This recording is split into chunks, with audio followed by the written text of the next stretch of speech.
Oke.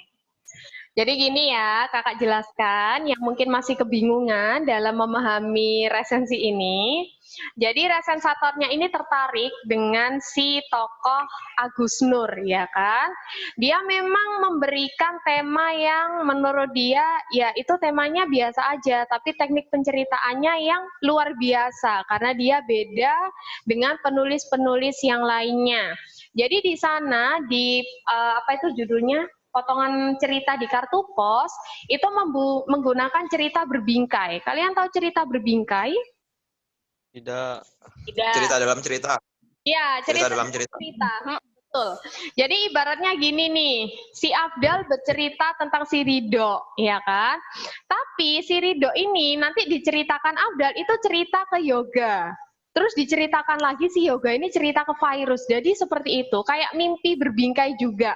Kita tidur terus kita bermimpi. Mimpinya kita itu tidur terus bermimpi lagi gitu. Itu namanya berbingkai ya. Jadi secara nggak langsung cerita berbingkai juga seperti itu. Jadi yang dibahas oleh resensator itu kumpulan cerpen ya kan. Yang paling menarik itu adalah potongan cerita di kartu pos. Jadi teknik ceritaannya selain menggunakan teknik penceritaan yang berbingkai ya kan, terus dia juga lain daripada yang lain.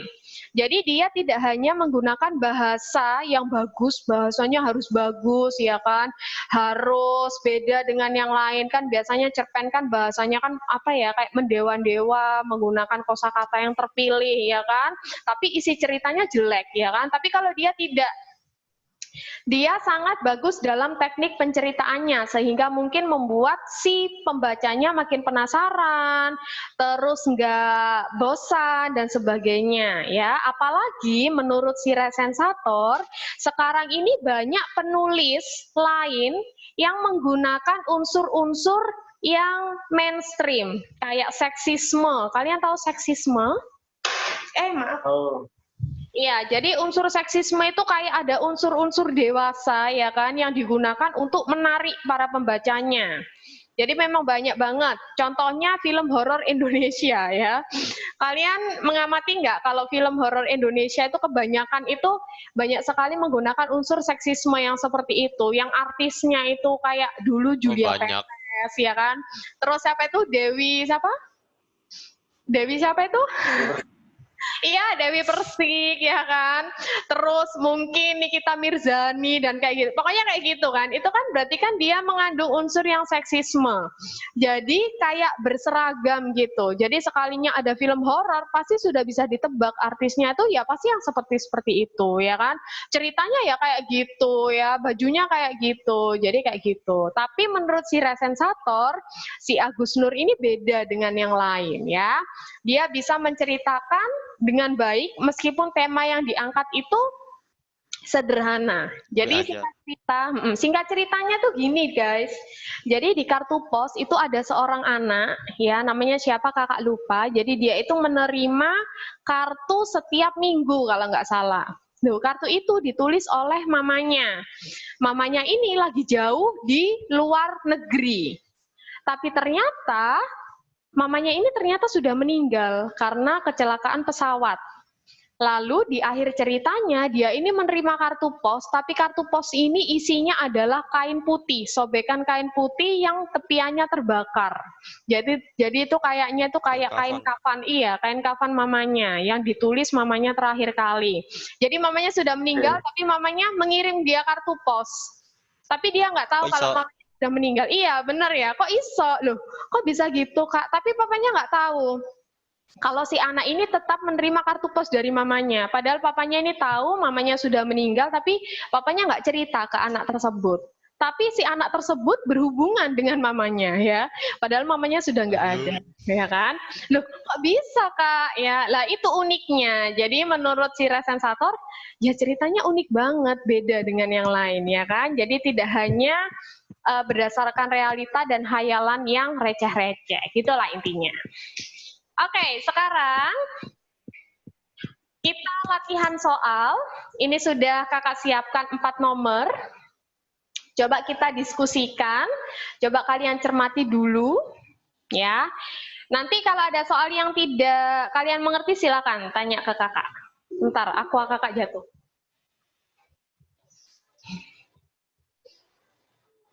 Oke, ada yang nggak dimengerti ini soalnya? Analisa struktur itu maksudnya gimana? Struktur itu kayak gini. Tadi ketika Yoga baca halaman 71, itu kan ada beberapa paragraf, ya kan? Nah, satu paragraf itu kira-kira terdiri dari apa sih? Misalkan paragraf pertama, Kak, oh itu ternyata itu evaluasi, misalkan kayak gitu. Oh, paragraf keduanya itu sinopsis dan sebagainya. Jadi seperti itu. Kita menganalisis bagian-bagiannya. Nggak ada rekomendasinya. Oke. Nggak ada rekomendasinya. Jadi kalau yang nggak ada, nggak usah. Ya, kalau nggak ada, Kak semuanya itu sinopsis, nggak apa-apa, terserah. Menurut pendapat kalian, nanti kita diskusikan bersama. Oke, sambil kakak absen ya. Oke, coba kalian cermati dulu, kakak kasih waktu 5 menit. Kelamaan ya? Kecepatan, Kak. Kecepatan. Ya udah, nomor 1 dulu. Nah, kalian kerjakan nomor 1 dulu. Atau kita discuss langsung?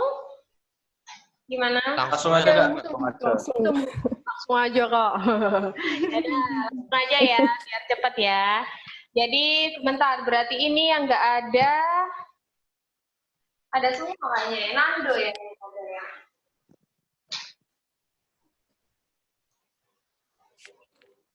Rian Justin itu DL ya. Hai, berarti cuma Nando aja. Ada Adel juga. Oke, lanjut nomor 1. Apa sih hal yang diulas dalam resensi tersebut? Yo, ada yang bisa jawab? Hal yang diulas? Buku. Buku, benar. Emangnya apa aja yang diulas dari buku tersebut? Hal apa Utamanya itu teknik penceritaannya.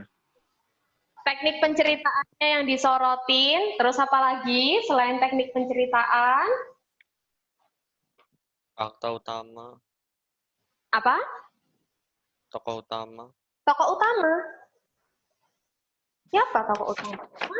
Mana Dal? Di paragraf berapa ada tokoh utama dibahas? Oh, nggak ada ya. Ngantuk si Abdal sih. Ayo.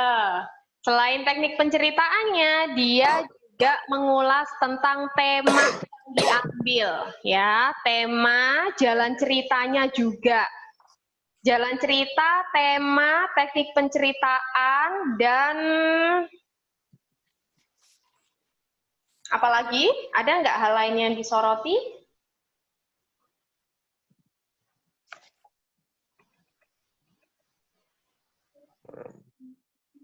Sudah ya, ada 3 itu aja ya berarti ya. Oke, itu adalah yang utama. Jadi ada 3 hal tersebut. Ada tema, jalan ceritanya bagus, dan teknik penceritaannya.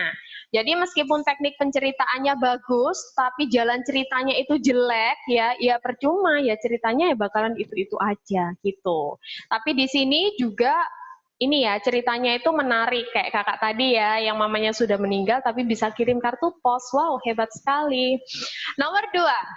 Menurutmu, bagaimana resensi yang dibuat oleh resensator tersebut? Nah, kalau ini berarti kalian menganalisis atau menilai dari resensi yang dibuat ini. Menurut kalian gimana? Lengkap. Oh, sudah lengkap strukturnya. Lengkap yang seperti apa, Dal? Ayo. Mungkin dari bahasanya bisa. Terus dari dia menyusun opininya bisa. Oh Kak, ternyata ini opininya dia tuh lompat-lompat Kak, nggak spesifik. Misalkan kayak gitu bisa, boleh. Yuk, coba kakak mau dengar suaranya Rizky. Ayo Ki. Biar nggak ngantuk ya Ki ya. Duh, tidur Rizky-nya. Rizky. Oh, telepon-teleponan ya. Oh, ayo. Ya udah sinyal. Oh, sinyal. Ya, yuk menurut kamu gimana resensi yang kamu baca itu? Sudah bagus atau belum? Jadi aku gak Sudah bagus?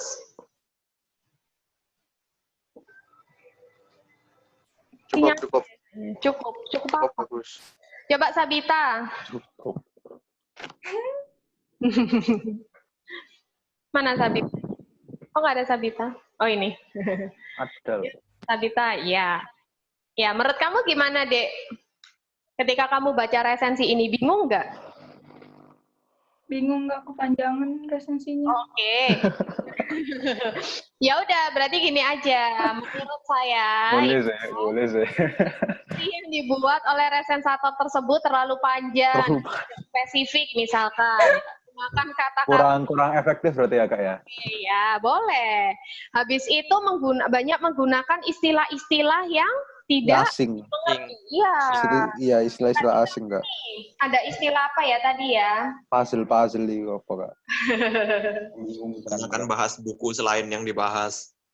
Oh iya, jadi dia lebih ke ini ya, ke pengarangnya ya, lebih fokus ke pengarangnya daripada ke bukunya atau objek yang diulas. Boleh, itu bisa jadi kritikan juga, bagus. Oke, kalau Ridho, Bisma ada nggak Bisma?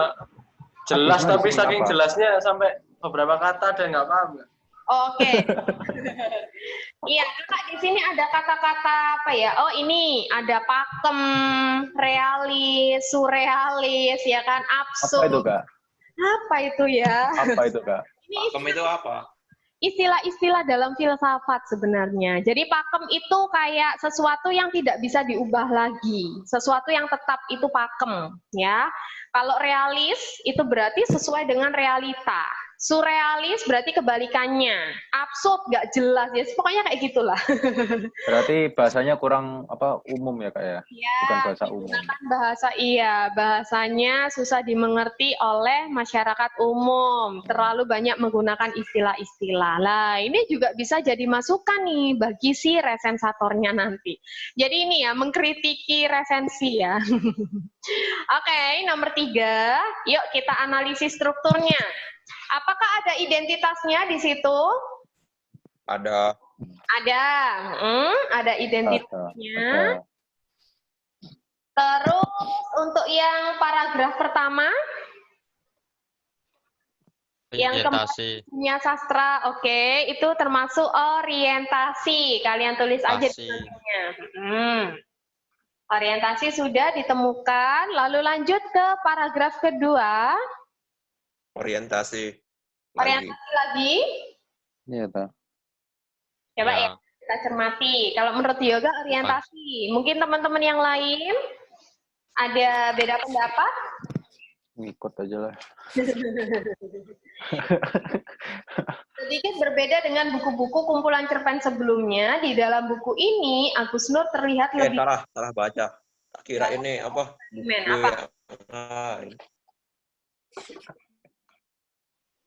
Ya, ini masih orientasi ya, benar. Kenapa Kak? Karena masih membahas tentang bukunya, ya, tentang buku tersebut. Ternyata dibagi menjadi beberapa bagian bukunya. Nah, salah satu yang disoroti itu adalah puzzle kematian Girindra. Jadi ada satu judul cerpen yang dia soroti. Jadi kayak gitu. Ya, masih termasuk orientasi.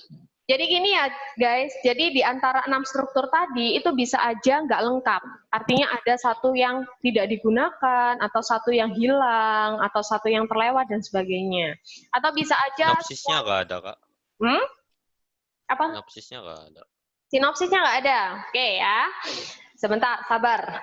Yang ketiga, langsung kemana dia? Nggak ada sinopsis kan ya? Langsung Analisis. Iya, langsung ke analisis, karena yang dibahas adalah alur dan teknik penceritaan. Jadi itu unsur yang dia kritisi. Oke, paragraf keempat masih tentang teknik penceritaan, tapi kita cermati di situ, adakah hal lain yang diceritakan? Sinopsis. Sinopsis. Ayo, ada jawaban lain? Wah, Kita bingung yang ini. Iya, jadi di situ ada campuran ya, campuran antara sinopsis dan masih ada analisisnya, karena dia masih menyinggung teknik penceritaan, tapi di situ juga menceritakan tentang cerita di kartu pos. Jadi tokoh tersebut mendapatkan kartu-kartu, jadi boleh nggak Kak kalau campuran kayak gitu? Iya, berarti dia tidak konsisten, artinya dia tidak sesuai dengan aturan. Ya udah, berarti kalian tulis di situ sinopsis dan analisis. Itu berarti termasuk kritik, Kak. Ya, itu termasuk kritik. Itu berarti termasuk kelemahan dari resensi tersebut. Ya, karena memang nggak akan ada yang sempurna ya. Wah, ini ngawur ini, Kak. Oke, next. Hal yang perlu dikritik adalah terlepas dari keberhasilannya membangun teknik yang mengedepankan alur, tapi dia juga menggiring ke paradigma tertentu, ada estetika, terus ada apa ini, gaya bahasa, gaya-gaya tertentu. Yuk, berarti termasuk apa ini? Itu evaluasi. Evaluasi? Masih analisis. Masih analisis ini kayaknya. Iya, analisis. Iya, masih analisis. Kalau evaluasi itu lebih ke kelebihan dan kekurangannya. Tapi ini dia masih mengkritik terus ya. Dia orang suka mengkritik. Aspek alur. Iya, analisis ya. Bahkan hampir nggak ada sinopsisnya ya. Next, nah baru yang paragraf ini yang bagi saya alternatif teknik penceritaan ya, seperti bermain puzzle dan cerita berbingkai. Nah, ditulis dengan cara yang berbeda-beda. Lah, ini baru termasuk evaluasi. Coba kalian cermati di situ, kalian akan menemukan kelebihan. Yuk, yang mana kelebihannya nih? Kira-kira kalimat yang mana? Format. Telah mengkonkretkan kredonya konkret sendiri. kredonya sendiri. Terus? Nah, rupa-rupanya format buku menjadi pilihan memikat. Loh, itu juga termasuk kelebihan ya. Terus di dalamnya ada juga kekurangan yang dibahas, ya kan, panjang halamannya dan sebagainya. Termasuk evaluasi berarti. Next, bagi saya, membaca cerpen Agus Nur berarti mengukuhkan pandangan bahwa ruang-ruang alternatif penjelajahan imajinasi sebaiknya senantiasa diciptakan. Jadi para pengarang tuh disuruh berimajinasi, jangan hanya yang diketahui itu aja, maksudnya ditulis itu aja. Iya, betul, masih evaluasi. Pintar. Yang terakhir, ya, bagian apakah itu? Apakah masih evaluasi atau hal lain yang dibahas? Kita harus tertanya.